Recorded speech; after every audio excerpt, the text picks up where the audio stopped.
Hi y'all, today we're going to turn a beautiful Christmas tree, a hollow globe Christmas tree ornament. These are a lot of fun and they're certainly not beyond the range of a novice beginner turner. Hi y'all, welcome to my shop, Mike Peace Woodturning. So today we're going to turn one of these ornaments. If it's something you're interested in, continue to watch. If you like it, give it a thumbs up and be sure to, if you're not a subscriber, subscribe. If you got any comments, please leave them in the comments below. This is going to be a two-part video. First part I'm going to turn the globe, and the second part I'll be turning the finial cap and the finial. How big a block you need, is a personal preference. You can either make your ornaments larger like this one, which is 2.5 inches in diameter, which frankly I find a little large, to ones that might be a little on the smaller end, but 1 7/8. And I tend to like them pumpkin shaped. I think it's an easier and more pleasing shape than trying to make one perfectly round, which is sometimes a challenge. So the top to bottom is about 80% of the diameter. So in this case, I've got a block of wood. It's a little bit more than 3 inches by 2 5/8 that we're going to put between centers and round off. This is a piece of spalted sycamore. I think 50% of your challenge of globe ornaments is picking the right wood. So you got Mother Nature working for you. The outside of my live center comes to my power mat. It's about 1 5/8, so it gives me a visual reference. But if I actually take a pencil and lay it here, I know from experience that that gives me a circle of about 2 inches. So that's what we're going to rough down to. I can tell this wood's going to be kind of punky, so it may or may not work out. It may rip out on me.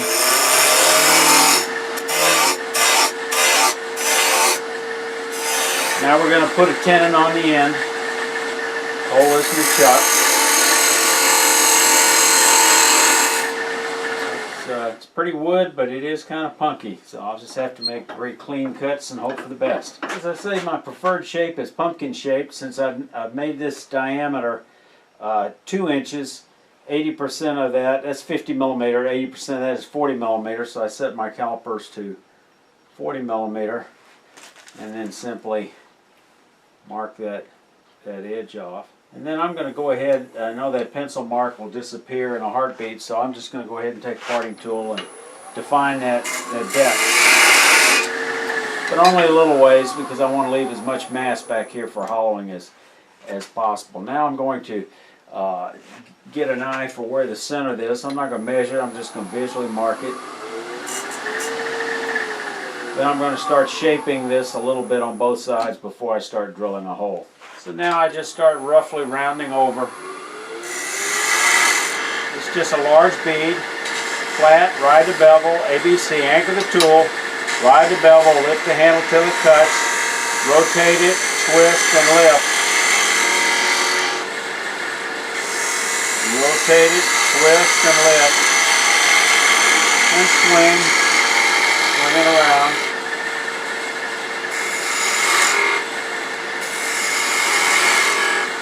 Alright, that's pretty close to the shape I want. Now I'm going to drill a hole. Alright, so we're going to slow the speed down just a little bit. Maybe around 600. Since 40 millimeter is 80%, I'm going to drop down a little bit, give myself about 4 millimeter, 1/8 of an inch wall thickness. So I'm going to drill a hole about 36 millimeters deep, or just a bit less than 1/2 inch, down about 600. So I'm going to watch these measurements here and count the eighths. 1, 2, a little bit more. 1, 2, 3. Give ourselves a little margin for error there. And now all we got to do is get ready to hollow. I think I'll do most of my hollowing with this. We'll see how that works. First thing I'm going to do is just hollow out the hole going straight down, make it a little bit larger.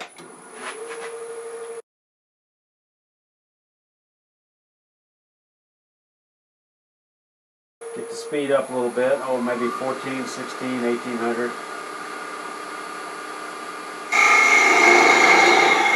I've got the tool against my arm for leverage.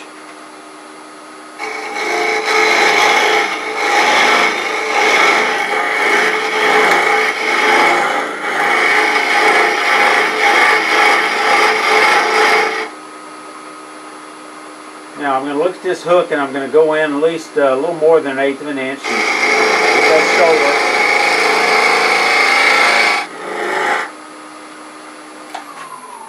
Now let's just do a sanity check here. I think that's down near the bottom. And I'm going to go to the mouth. Against the mouth. Yep, okay. That looks good. Now, I'm going to use my portable air compressor. So I find a little piece of hose, maybe a 1/4 inch or smaller on the inside, and I put a mouthpiece on it just so I can tell which end to blow into, because it gets pretty nasty after a while. I got a little bit of a strap on it, but this works far more convenient than bringing up an air compressor.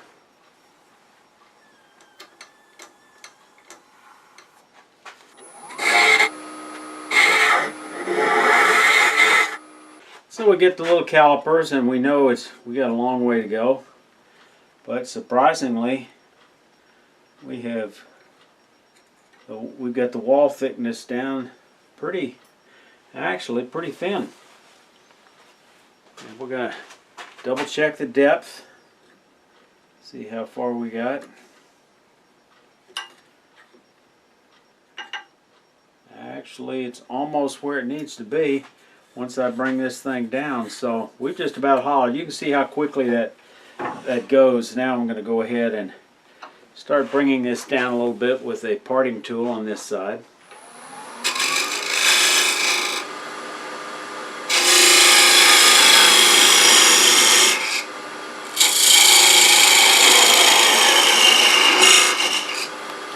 Now I've got to shape up that bottom corner a little bit, and I've got a little bit of room there. I'm going to take my 3/8 inch spindle gouge and just round this over in the back.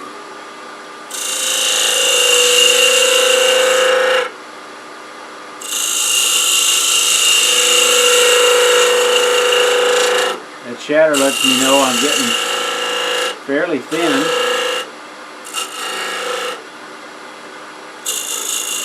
Give myself a little room here.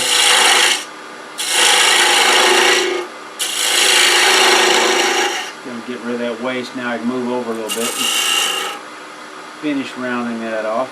Alright, I like the shape, looks pretty good. Now all I need to do is sand the outside. We'll do that off camera. Now I can tell this wood is flexing a little bit. It's getting very thin at the back, so I'm going to use a very thin parting tool. You know, like everything else about wood turning, there's more than one way to skin a cat, only one way at a time. This is my way. It's not the only way. It may not be the best way, but it works for me. And what I'm going to do is I'm going to take this down with a parting tool down to less than 5/8 of an inch.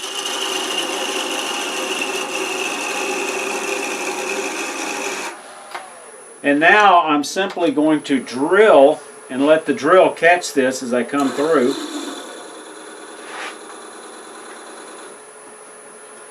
And because the back side is smaller than the drill bit, this will drill right through and safely part it off very easily and safely. And there we go. When you quit spinning, you know you've cut through. Now you may have to sand this a little bit. This is kind of punky. But at least I got it thinner than I normally do, so I'm real happy with this. It's I'd say 3/32 of an inch, pretty much all the way through it. I've got a little bit of sanding to take care of here at the bottom, a little bit of tear out. Now, how big a hole you hollow through is certainly your choice. Too large, and you wind up with a very large finial cap on the top and the bottom. But depending on your shape, you could actually pick that up and continue, and those two can make it look round.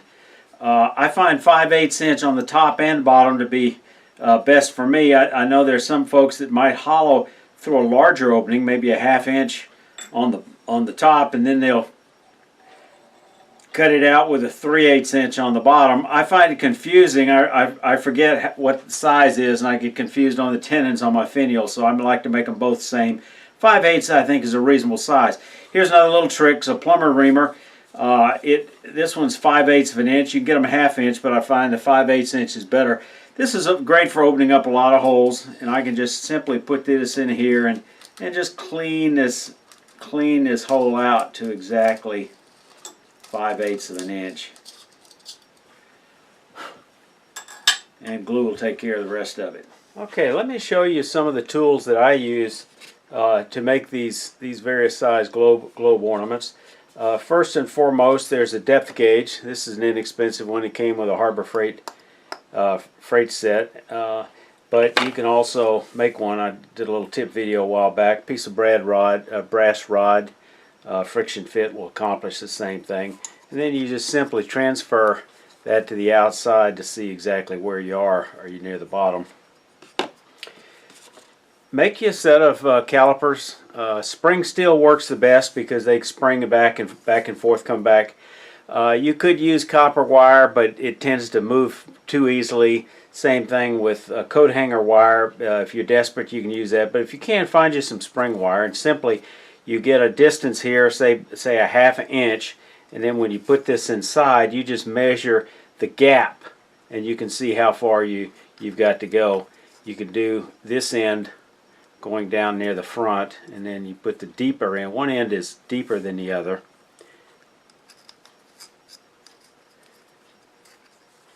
And then you can go all the way down, and you can see it's getting a little bit thicker down near the bottom. It shouldn't, but it did. When you do make these, make sure you polish these, round these over real smooth so they don't scratch the outside surface of your globe. Alright, now let's look at some of the hollowing tools. Here's one I made in a tool making set, about a 1/4 inch brass rod with a high-speed steel bit, silver brace to it. This is awful. It's too thin, it's too flimsy, it chatters and rattles. This is a terrible tool. I don't use this. Now, contrast that with a Allen wrench. It may chatter a little bit. It's not much stronger than the other, but it just seems to be stiffer and stronger, and it does fairly well. You do need to cut off that Allen wrench. Don't make it too long here. You get too much torque. This handle is probably a little too short, but that works. And you shape the bottom. I can show that more easily with a bigger tool. Here's a bigger Allen wrench. It's been smoothed down. Now, actually, this is a recessed tool I use for box making when I'm threading, so it's got a flat end, but you'd be better off with a rounded end. But it's sharpened, maybe at a 70 to 80 degree bevel along here, and then perfectly flat on the top. And like I said, it's better if it's rounded. The shape of the profile is going to look very much like a hollowing tip. Let me show you one of those. This is probably the profile you're looking for. Let me see if I can get you a close-up of that. This is a 5/16 inch high-speed steel bit that I use in various hollowing tools. Flat on the top. Now, a set that I like that works fairly well. This is not high-speed steel. I think it's cold roll steel. Maybe from a big box store. Did this in a tool making class. Basically, this one's shaped like a parting tool, and you go straight in after you drill a hole, and you can open the hole up a little bit. I don't get a lot of use out of this, frankly. But if you take something similar, and again, this bit is sharpened, tip is sharpened very much like this one, and it's rounded and sloped back. And this is bent, I'm not sure the exact angle, maybe 20 degrees. And then I've got one that's twisted a little bit more, almost 40, probably 30, 35 degrees, not sure. And it's a little bit longer. And again, this is not high-speed steel. It's square, so it rests on the tool rest fairly well, but you can rotate it over to make it a little less aggressive. Frankly, they don't get enough use that this cold roll steel is certainly adequate. You don't have to sharpen it every time you make a globe ornament, so it does fine because it's not getting all that much use. When I want something a little stronger, a little more aggressive, I go to a high-speed steel 8mm that I use. Again, this was designed originally for a recess tool for box thread making. It's fairly thick, so it's not going to chatter, and you go pretty deep. But this works pretty well. To go up the walls down to the bottom, you can't get up under the shoulder as easily as you can with this. And frankly, the easiest tool to get up under the shoulder with is one of these curved Allen wrenches, Allen wrench tools. Now, one of the tools I like a lot, and you can get a pretty good ways underneath the shoulder, is this Dale Nish style round-nosed hook scraper, and I've turned this into a negative rake, so it's not aggressive. I can do it flat on the tool rest, and because of the slope on that front, it's not real grabby. But if I want to be a little less aggressive, I just rotate it over a little bit. And this is rounded off a little bit so it won't catch on the mouth. This is rounded over just a little bit. The bottom corners are rounded off just a little bit, so if I do rotate it on the tool rest, I'm not going to scratch it. And this is an old Harbor Freight tool, probably about 5/8 of an inch wide, maybe 1/4 of an inch thick. The easiest way I found to grind these is actually do some of the heavy lifting with a angle grinder, and then finish up on your regular tool grinder. Here's a close-up, more of a close-up view of these tool edges. If you like it, give it a thumbs up, and be sure to, if you're not a subscriber, subscribe. If you got any comments, please leave them in the comments below.